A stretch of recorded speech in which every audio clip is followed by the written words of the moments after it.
আসসালামু আলাইকুম সবাইকে। আমার আজকের রেসিপি হালিম। গরু, খাসি, মুরগি যে কোনো মাংস দিয়েই হালিম তৈরি করা যেতে পারে, তবে আজকে আমি শেয়ার করব চিকেন হালিমের রেসিপি। রেডিমিক্স হালিম তৈরি করেছি, যেটা যে কোনো অকেশনেই আপনারা খুব সহজেই তৈরি করে নিতে পারবেন।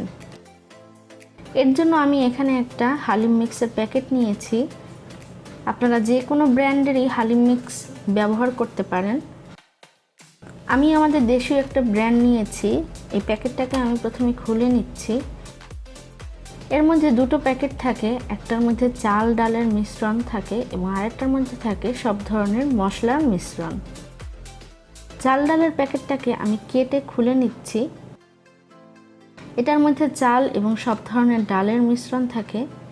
এটাকে আমি একটা বড় বাটিতে ঢেলে নিচ্ছি। এরপরে এই চাল ডালের মিশ্রণে দিয়ে দিচ্ছি আমি 3 কাপ পরিমাণ গরম ফুটন্ত পানি। পানিটাকে একদম গরম ফুটন্ত পানি দিতে হবে, এতে করে চাল ডালটা খুব তাড়াতাড়ি সোক হবে এবং রান্না করতেও খুব কম সময় লাগবে।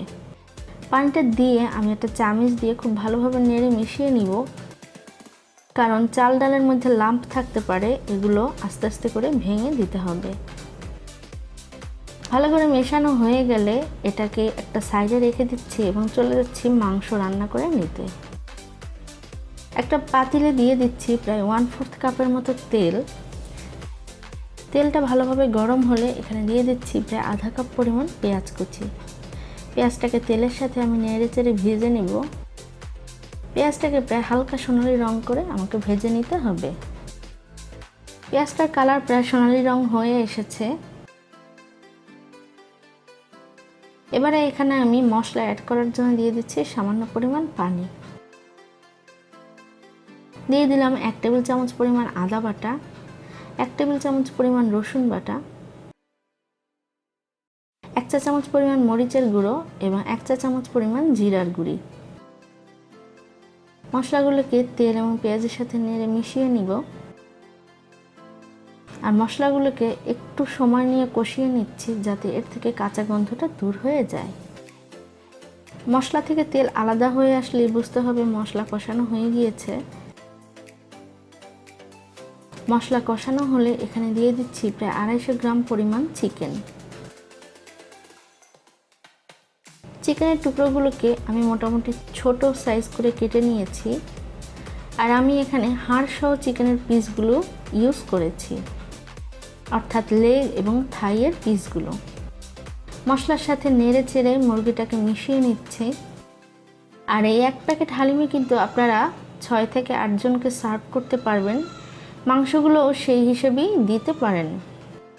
এবারে মাংসের মধ্যে অ্যাড করছি হালিম মিক্সের প্যাকেটের মধ্যে মশলার যে প্যাকেট ছিল সেই মশলা। তবে 1 টেবিল চামচ পরিমাণ মশলা আমি এই প্যাকেটেই রেখে দিচ্ছি। এটা আমি ডাল চালের মিশ্রণ দেওয়ার পরে শেষে অ্যাড করে দিব। মশলাটাকে আমি চিকেনের সাথে নেড়ে মিশিয়ে নিচ্ছি। এই মশলার প্যাকেটেই কিন্তু সব ধরনের মশলা থাকে, তাই আলাদা মশলা খুব একটা এই হালিমে অ্যাড করতে হয় না। সামান্য পরিমাণ পানি দিয়ে দিচ্ছি আর চিকেনের সাথে মিশিয়ে নিচ্ছি। এতে করে মশলাটা পুড়ে যাবে না এবং চিকেনের সাথে মশলাগুলো খুব ভালোভাবে কষানো হবে। নেড়ে মেশানো হলে মিডিয়াম ফ্লেমে এটাকে ঢেকে দিচ্ছি 5 মিনিটের জন্য।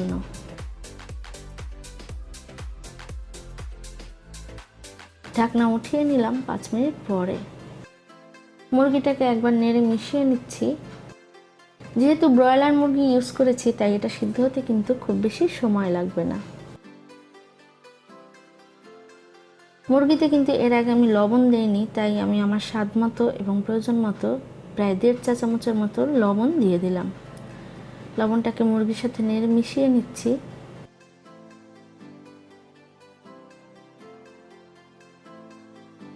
আবারও মিডিয়াম ফ্লেমে এটাকে ঢেকে দিচ্ছি 5 মিনিটের জন্য। ঢাকনা উঠিয়ে নিলাম 5 মিনিট পরে। মুরগিটা মোটামুটি কষানো হয়ে গিয়েছে এবং তেলটাও কিন্তু মশলা থেকে আলাদা হয়ে এসেছে। আর চিকেনটা কিন্তু সিদ্ধ প্রায় হয়ে এসেছে। এবারে এখানে দিয়ে দিচ্ছি ডাল এবং চালের মিশ্রণ। যেটাকে আমি প্রায় আধা ঘন্টার মতো ভিজিয়ে রেখেছিলাম। পানি সহ এটাকে পুরো চিকেনের মধ্যে আমি ঢেলে দিচ্ছি। বাটিটাকে অল্প একটু পানি দিয়ে ধুয়ে সেটাও দিয়ে দিলাম। মাংসের সাথে চাল ডালকে মিশিয়ে নিলাম। আর এই পর্যায়ে কিন্তু চুলার আঁচটা আমি মিডিয়াম থেকে লোতে করে নিয়েছি। নাড়তে নাড়তে অপেক্ষা করছি এটাকে খুব ভালোভাবে বলক আসার জন্য। তবে এই হালিমটা কিন্তু একটু পরপরই বারবার নাড়তে হবে, কারণ এই চাল ডালের মিশ্রণটা কিন্তু খুব সহজেই নিচে লেগে পড়ে। নিচে লেগে পড়ে। এটাতে আরও অ্যাড করে দিচ্ছি প্রায় 2 কাপ পরিমাণ গরম পানি, কারণ এটাতে মাংস এবং চাল ডাল আরও ভালোভাবে সিদ্ধ হবে। নেড়ে ভালোভাবে মিশিয়ে নিচ্ছি। আর বলক আসতেই এটাকে ঢেকে দিচ্ছি প্রায় 10 মিনিটের জন্য।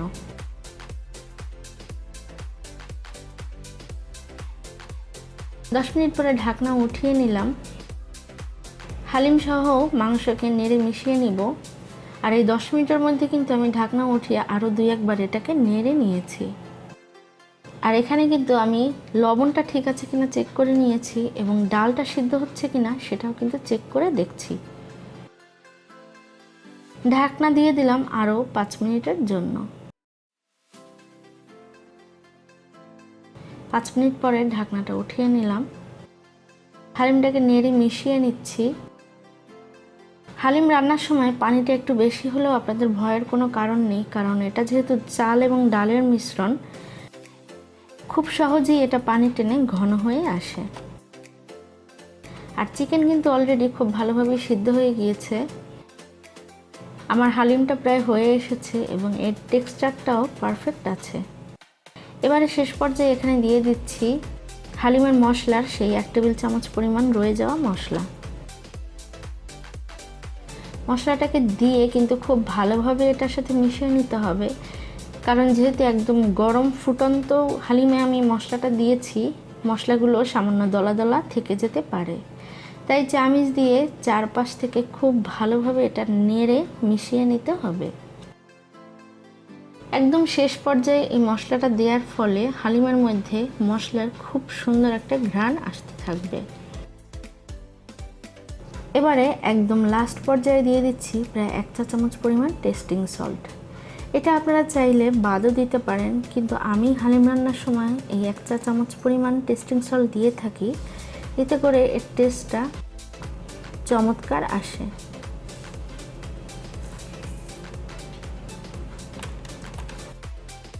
আমার হালিম রান্নাটা কিন্তু এ পর্যায়ে হয়ে গিয়েছে। চুলার আঁচটা বন্ধ করে দিয়েছি। এরপরে পরিবেশন করে নিচ্ছি একটা বড় বলে চিকেন হালিম। হালিমের উপরে গার্নিশ করে নিব কিছু বেরেস্তা, কেটে নিয়েছি কিছু কুচনো কাঁচামরিচ, সেই সাথে কিছু শসা, কিছু ধনিয়া পাতা কুচি, কিছু আদা কুচি এবং লেবু। প্রথমে হালিমের উপরে দিয়ে দিচ্ছি ভেজে রাখা বেরেস্তা, অল্প কিছু কাঁচামরিচ, কারণ মশলাটায় অনেক বেশি ঝাল থাকে, সেই সাথে শসা, ধনিয়া পাতা কুচি, জুলিয়ান কাট করে রাখা আদা এবং লেবু। খুবই মজাদার এই হালিম আপনারা কিন্তু ইনস্ট্যান্ট ঘরে বসে যে কেউই তৈরি করে নিতে পারেন। ভিডিওটা ইচ্ছে ছিল আমার ঈদুল আজহার আগের দিন দেওয়ার, কিন্তু সময় করে উঠতে পারিনি। আপনারা ঘরে বসে কিন্তু যে কোনো অকেশনে যে কোনো ব্র্যান্ডের হালিম মিক্স কিনে এটা তৈরি করে নিতে পারেন। খাসির হালিমের রেসিপিও কিন্তু আমার চ্যানেলে দেয়া আছে, যেটার লিংক এই ভিডিওর নিচে ডেসক্রিপশন বক্সে দেয়া থাকবে। ভিডিওটি ভালো লাগলে অবশ্যই লাইক, কমেন্ট, শেয়ার এবং সাবস্ক্রাইব করে আমাদের সাথেই থাকুন। চলে আসবো আবারও কোনো নতুন রেসিপি নিয়ে। ভালো থাকুন, সুস্থ থাকুন।